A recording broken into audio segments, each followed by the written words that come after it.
Hello everyone. Following the last video, I think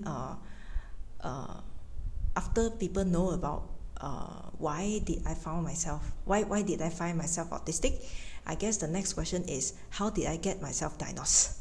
So I'm going to share with you my diagnosis journey in this video.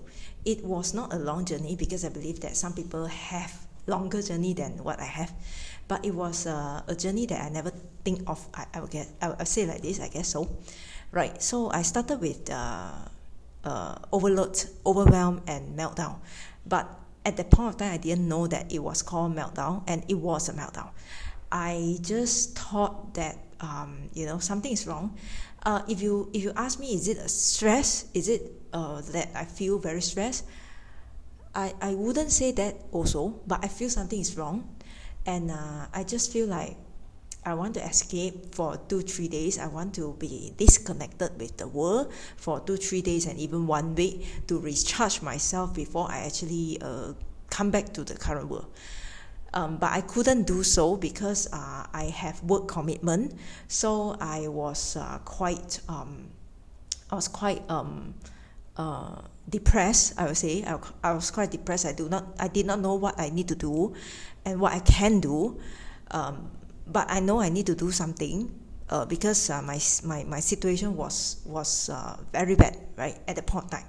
So I went to a doctor because as what I mentioned in previous video, I thought I have ADHD, so I thought it must be something related to this. So that was my first doctor visiting related to neurodivergence issue. So I visited a doctor. I say I suspect myself having ADHD and so on. Then doctor, of course, they will ask for the history, what do you feel now and so on, why do you think yourself as ADHD and so on. So I try to express myself, but because my condition was very bad at that point of time, so I cried very badly in front of the doctor. And then I actually, forgot to tell you that I actually visited a GP. It means general practitioner. I didn't manage to get myself seeing any psychiatrist before I was diagnosed as GAD, generalized anxiety disorder. They diagnosed me as GAD and asked me to eat antidepressant. They say that antidepressant will make me feel better.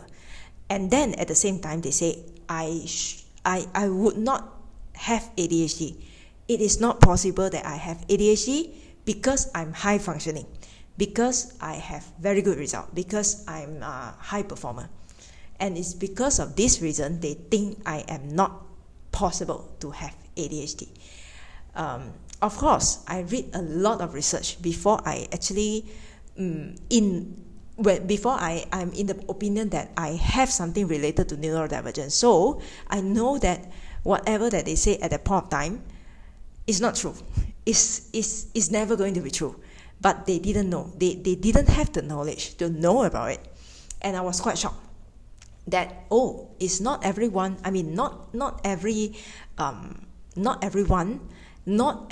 doctors knows about this. So I couldn't really deny what the doctor say or refuse to follow the doctor because I myself at that point of time, even though I read a lot of research, but still I didn't get the official diagnosis.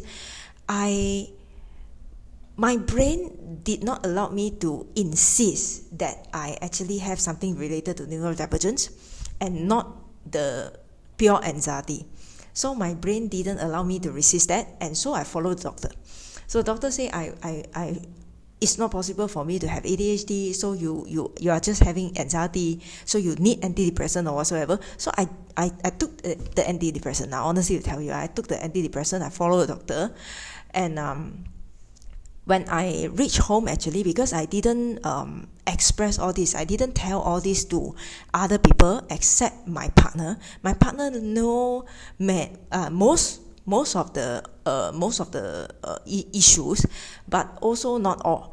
I was not used to tell people because I was trained not to tell people. I was trained not to express since I was small. So my parents has My parents have no idea about it. My sister has no idea about it.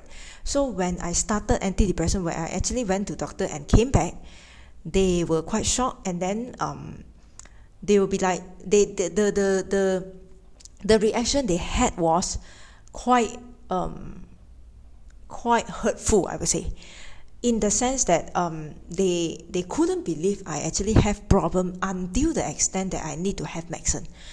They thought that if it is just stress, then you just release your stress. What's wrong with that? So they just thought like this.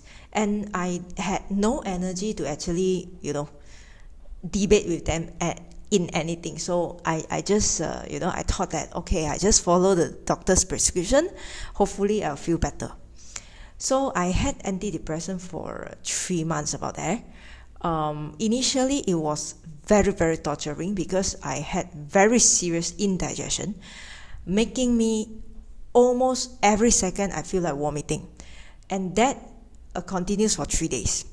The 4th day, halfway through the 4th day, I got better. And the 5th day, I really got better.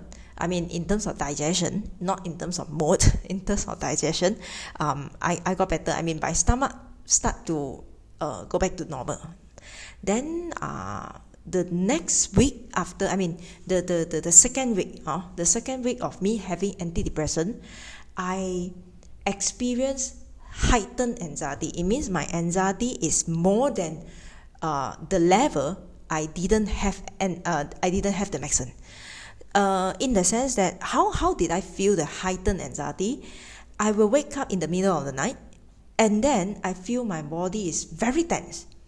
It's very tense. It's like the feeling is like you are almost having a seizure, and I will shiver, right? Even though I didn't feel cold, but I shivered, and I feel I cannot sleep, right? I couldn't sleep. I couldn't fall back to sleep. So I feel quite I wouldn't say worse, but I feel quite bad, but not as bad as indigestion. Right? Indigestion still bother me the most. Okay, but I also did some research and know that antidepressant will actually cause this kind of heightened anxiety before it actually works. So I bear with it. Although I keep on searching for answer, when will this stop and so on, I keep on asking doctor through some apps, because some apps we can connect with some doctors, right? So I keep on asking and so on. I was so uncertain how this situation will actually get better. When this situation will actually get better, I was so uncertain. So I feel of course I feel anxious on top of the heightened anxious, and then I went through that phase. On the 3rd week, I feel a little bit better, right? I feel a little bit better, and then after that, start to get okay. But then, when I am used to the medicine, another issue actually happened. When I'm used to the medicine, I'm no longer anxious. This is true, right? I'm no longer anxious.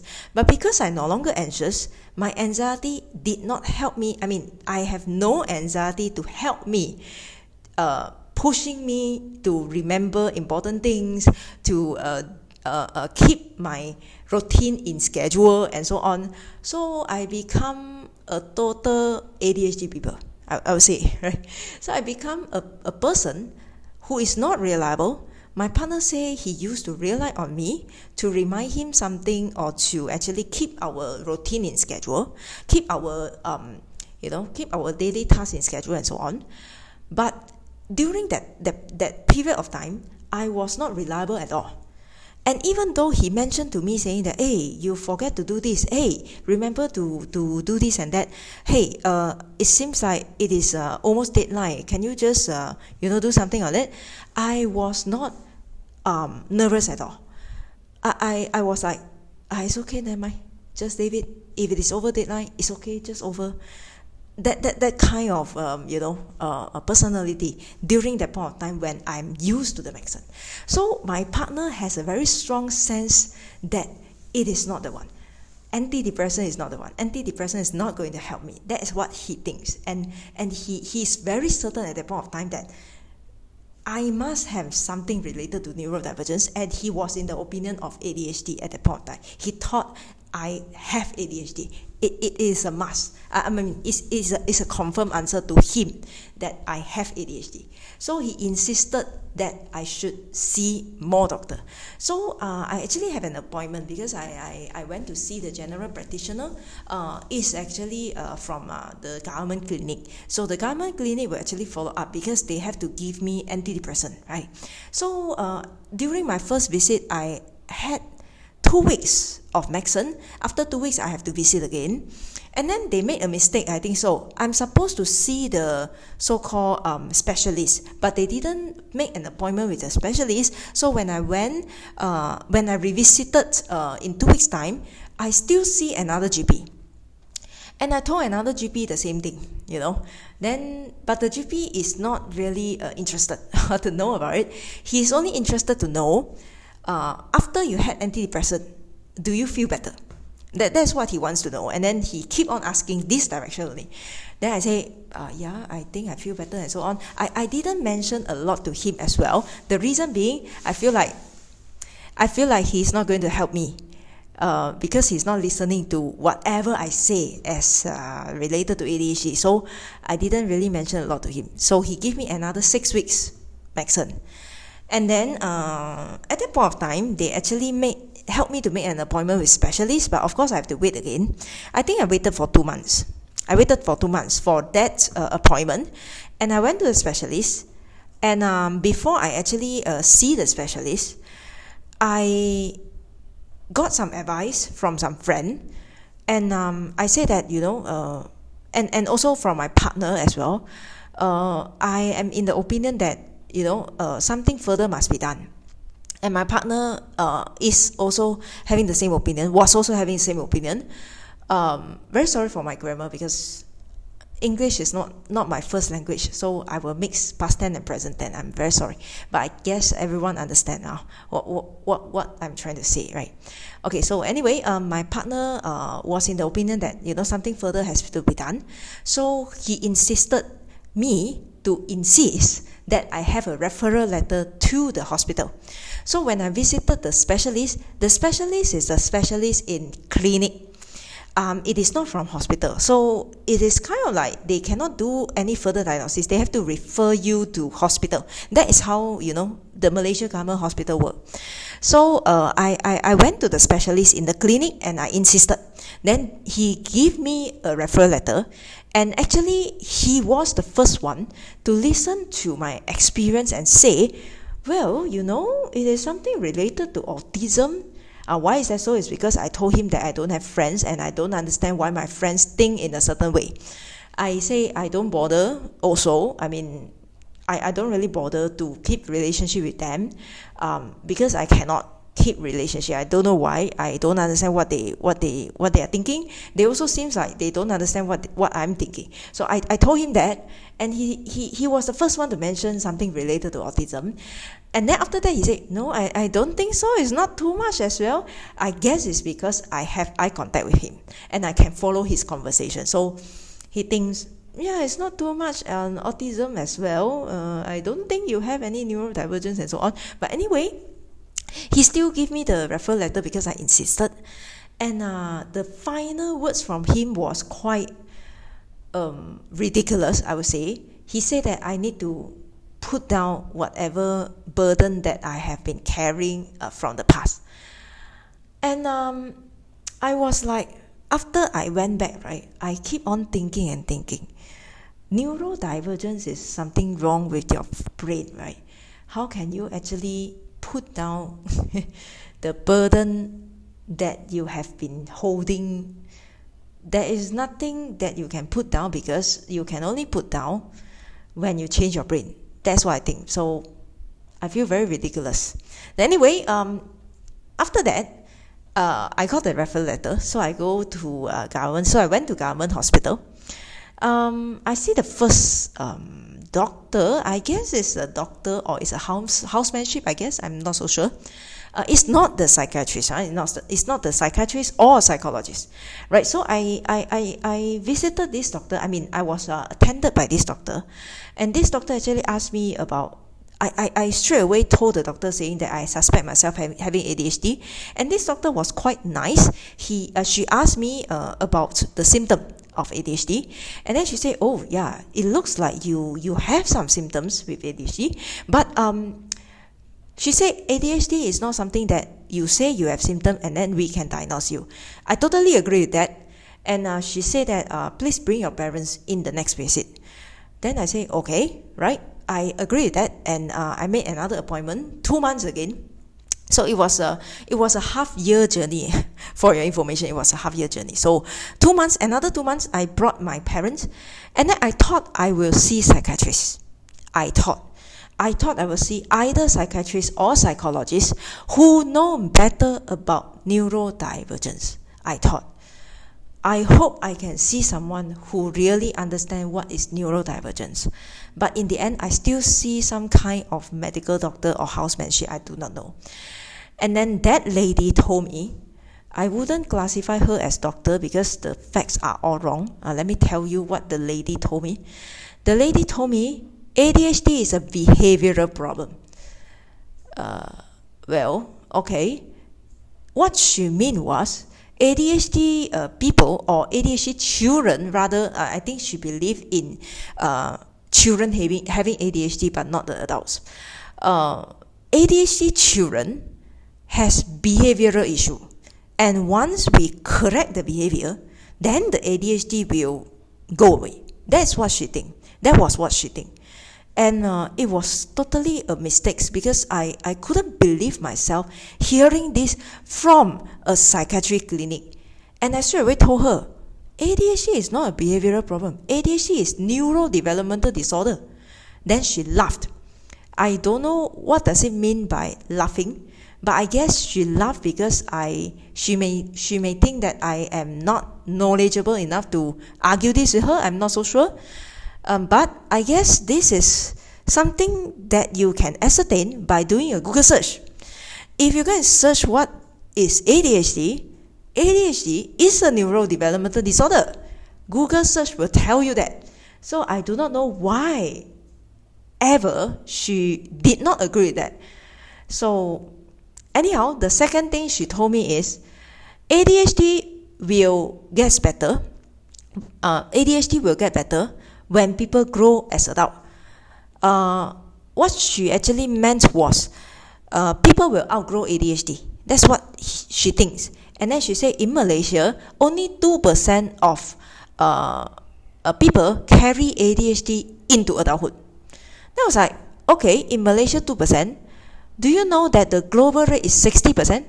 How come Malaysia has 2%? So I told her that, but what I read was global rate is 60%. Then she is not concerned. She showed that she was not concerned about the global rate. Anyhow, in Malaysia, it's only 2%. That's what she mentioned to me. And then she also, the third thing she also mentioned, which is to me all are wrong thing. The third thing she mentioned is ADHD cannot be pretended. If you have ADHD, you will have it, and you cannot mask it. She didn't believe in masking. And her friend, her colleague, also supported her. Her colleague also said that, yeah, ADHD cannot be masked. No matter how people discipline, ADHD will still have problem. Well, at that point of time, I know that, this is not the one. And they really have no knowledge about neurodevelopmental disorder. So I was very angry. At that point of time, I was very angry because I waited for 2 months just to listen nonsense from you. I was so angry, and I was so frustrated until I cried very badly. And then after that, after the visit, on that day itself, I told my mom all the stories that I have from small until adult. From I was small until adult. And then my mom, I think at that point of time, only my mom knows that actually I have all this struggle because I don't tell anyone. So whatever feeling, whatever struggle I have, I keep it to myself. So my mother at that point of time, I don't know whether she believed or not, but she supported me saying that I have this ADHD, and she said it's okay if, let's say, anyone says anything, anyone commented anything, I will just tell them, this cannot be controlled because she has ADHD. So that was quite a relief to me.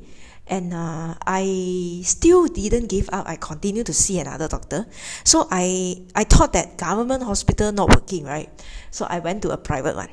So I went to a private clinic, and then this private clinic, this doctor, this psychiatrist, published an article saying that adults also have ADHD. Oh, I thought I have a hope. Oh, finally I saw some hope. So I went all the way. I was from Penang Island. I went all the way to Bukit Mertajam just to see this doctor. During our first visit, it was not a pleasant visit because from her observation, she straight away said, Miss Tan, I think you don't need to do any assessment. You don't have ADHD and you don't have ASD. She straight away mentioned this. And then I say, of course I talked to her. I conversed with her quite a while. And then I say, but all these things happen since small. So what does it mean by that? Oh, you have anxiety since small. That's what she diagnosed. That's what she diagnosed. And then in the end, after I have been asking and asking, in the end, I got the conclusion that she also didn't believe in masking. She actually told me, if you have ASD, your mother is a teacher. Your mother would have noticed it and bring you to the doctor. That is what she told me. So I asked her, so you don't believe in masking? It's like I can pretend to be a typical people even though I struggle. Then she said, yes, it cannot be masked. Then I know, okay, this is also not the one. So she gave me a lot of antidepressant as well. She gave me antidepressant, and then there's one medicine for bipolar, and then another medicine for sleeping, something like this. I don't know what is that. She called booster. So that was my first visit, and then I went back. I was very depressed.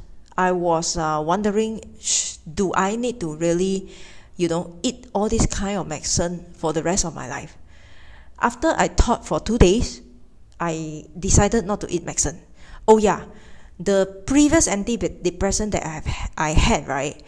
It's not a good practice. Please don't learn from me. But I stopped the antidepressant by myself.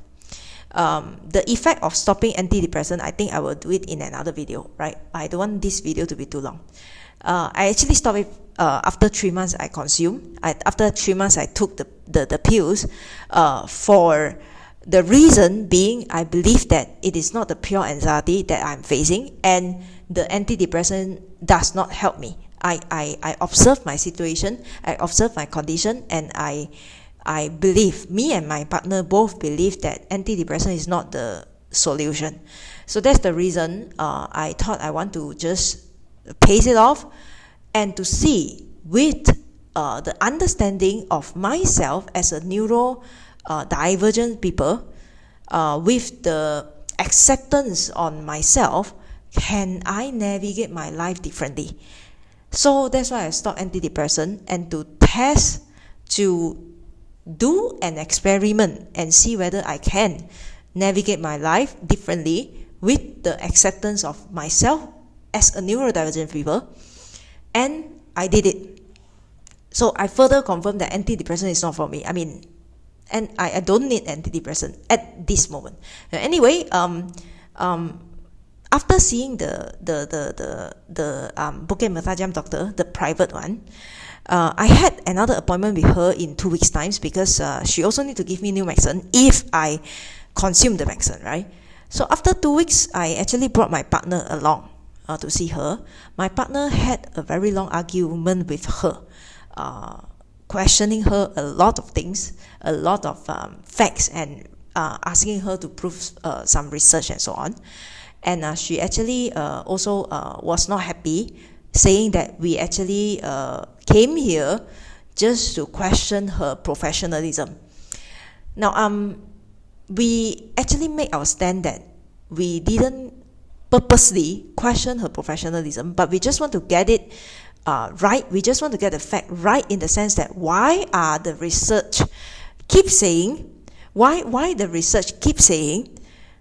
people may mask, and female and male mask in a different way, but you still do not believe that neurodivergence can be masked. So we just want to get the fact right. We just want to understand where does it come from, where does the standpoint come from, and so on. And then it was not a happy visit as well. At the end, we decided that this is not the one, and we will stop visiting this doctor. And at the point of time, I actually gave up. I say, it's okay, I don't need a diagnosis, I don't need a doctor believing me that I am, having something related to neurodivergence. I'm okay with accepting myself as one of it, and I will leave myself as one of it. Because I have been proving, at the point of time, I already proved myself. If I believe so, I can somehow or rather navigate my life in a slightly different way, and I believe I will become better and better. So at that point of time, I actually give up. And I told my partner, it's okay. We just don't need a diagnosis, maybe. But I was quite lucky to meet this Datin, right? I was quite lucky to meet her, in the sense I didn't meet her. She actually provided a workshop related to neurodivergence, autism, ADHD, dyslexia, dyspraxia, dyscalculia, to my partner's workplace, in my partner's workplace. So my partner get to know her, and told her that, my partner told her about myself, having this condition, but no doctor believed me. So she said, we have to visit a psychiatrist who is expert in child and adolescents, because adult psychiatrists, according to her, they do not know much about neurodivergence, because the industry still believe that neurodivergence is very much from childhood. So the child and adolescent psychiatrist is the one that will know about neurodivergence the most. So you should visit, and she introduced to us, right? Basically a adult doctor, right? And then I thought initially I quite hesitate, because I thought if I visited and then still I feel, then might as well I don't waste the money. Then my partner actually encouraged me, saying that why don't we just try again, right? Who knows? Since this is a child and adolescent psychiatry, who knows? He will have a better knowledge. Then we decided to try again, and I actually told the doctor, I said that I suspect myself having ADHD and so on. So we got a test, we got a questionnaire and assessment, right, related to ADHD, me, myself, and my partner. And my partner was diagnosed with ADHD. He was actually diagnosed much earlier when he visited the government clinic. He got the referral letter during the first visit, but I was diagnosed as anxiety during the first visit. So he got the referral letter, and then he went to the government hospital, and he straight away got diagnosis. So I guess there's a bias. This one I mentioned in another video, so I will mention in another video. I guess there's a bias between gender when it comes to diagnosis of neurodivergence condition. But anyway, we got the assessment, right, from this number 6 doctor. I would say number 6, as per my count, is number 6.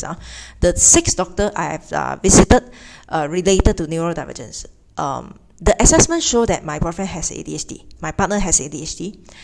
And then it was not a surprise to him, because he already got diagnosis earlier from the government hospital.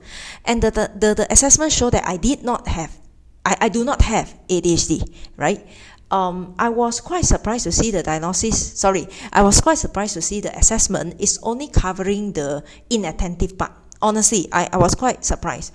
I thought ADHD has 2 parts, inattentive and hyperactive.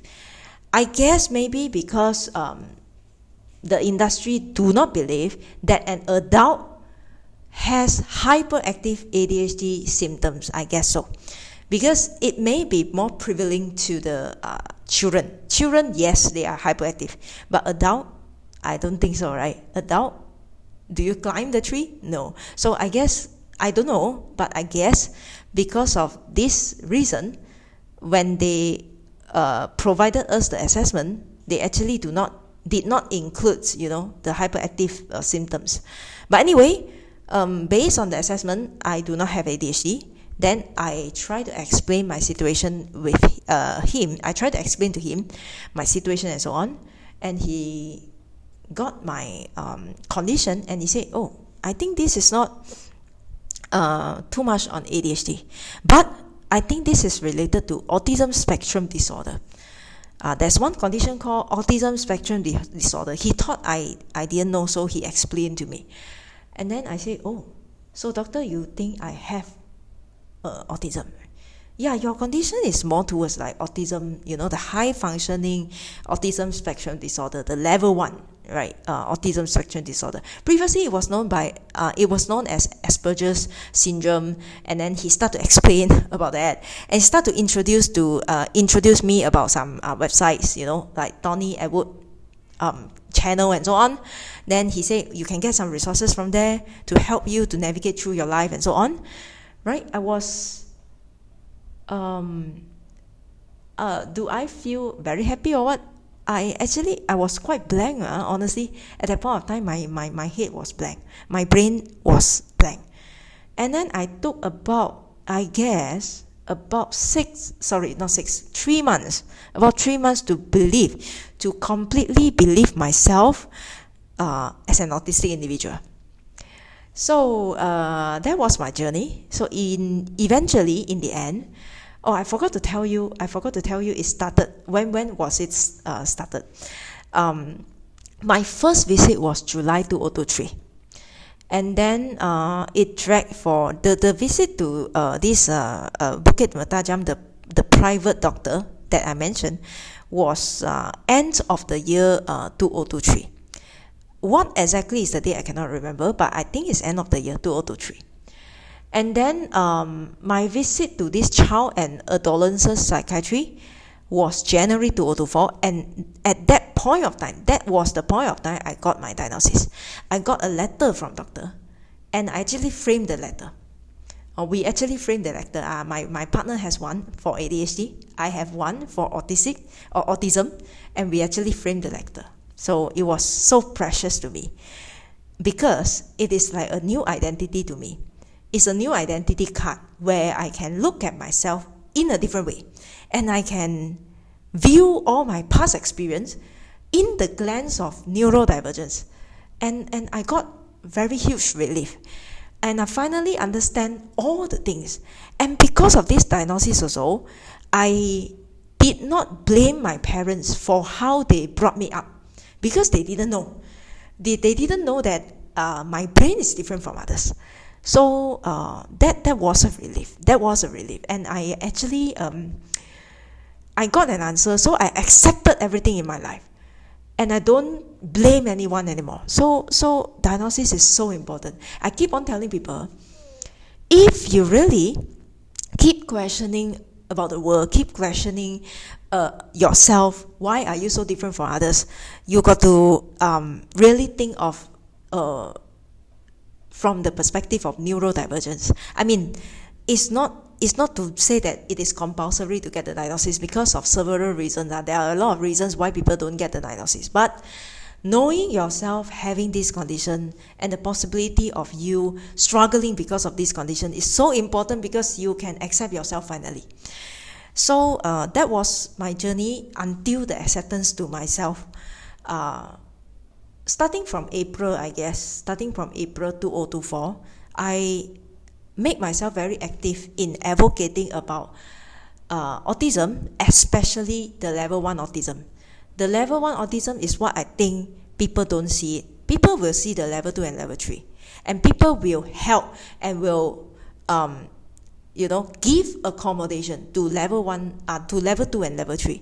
But to level 1 autistic individual, it is where they got, it is the group of people who get the the most harsh, way of treatment, because people don't see that they are different, and people use the typical expectation to apply on them and to question them, why can't you do so when other people can do? So I become very active in advocating myself, representing the level 1 autistic individual, to explain and to tell other people. Hopefully others can understand what struggles that we have. So moving forward, I will have more and more videos talking about different topics in relation to autism, and for myself, it's particularly related to autism level 1. So I don't want to make this video too long. I guess I'll stop here. So this is a little bit of my diagnosis journey. If you have any question, you can always ask by commenting, and I'll try to address. And